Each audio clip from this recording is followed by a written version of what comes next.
Coach, nice win. I thought your three seniors in the second half really stepped up for you. Alabama, Laura, really the whole game. Haley Garrett late in the game to help you guys pull away there and get a little bit of a cushion. Finally, you were able to do that in the second half, pull away from them. And then I know a little frustrating down the stretch. Give them credit. They were traveling all over the floor, creating some havoc. That's something I'm sure you guys want to work on in the future. But nevertheless, it's something we have worked on. But nevertheless, a nice conference 13-point win or more than that. No, 13. Well, quite honestly, if you'd have told me it was my win, I would have been happy. No, really. After 34 years, you win a ball game, you're excited, you're happy. I saw a lot of good things out there tonight. A lot of good things from us, and I like the way we made some adjustments at halftime in terms of our players, more than the coaches, the players' minds, and how we had a couple of different defenses we wanted to play, and in the first half, we just really weren't executing them as well as we should have. In the second half, we gave them a couple things, and then they really took it to heart, and we defended better.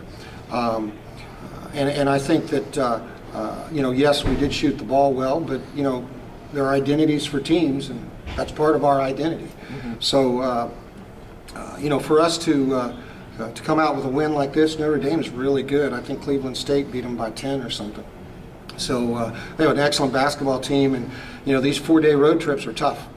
They are. I guess to give them credit, they're playing without Martha Nagby tonight, who's the second leading scorer in the league. Obviously, that's a big loss. We know what she can do.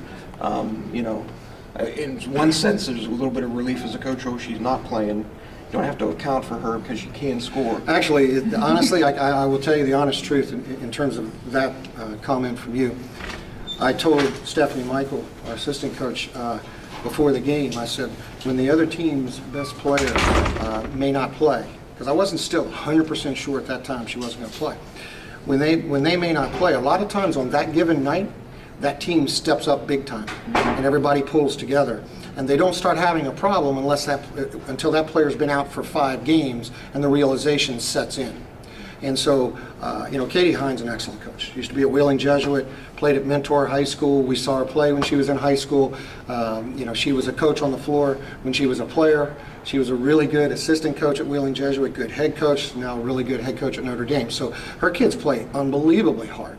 They're really fundamentally sound. You watch their 5-out offense and their cuts and their back cuts, it was really difficult for us to defend that. So as far as Martha Nagby is concerned, Lord knows, we don't want anybody hurt. We don't want anybody on our team. We don't want anybody on somebody else's team.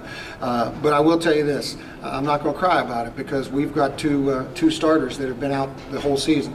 So, Katie, I'm sure, would tell you injuries are part of the game, and we certainly know that injuries are part of the game. So I just feel like there are other kids stepped up, played extremely well, and we're fortunate, but at the same time, I like the way we had that, I don't know if it was like an 8-minute run, where we just really played well for about 8 straight minutes. So.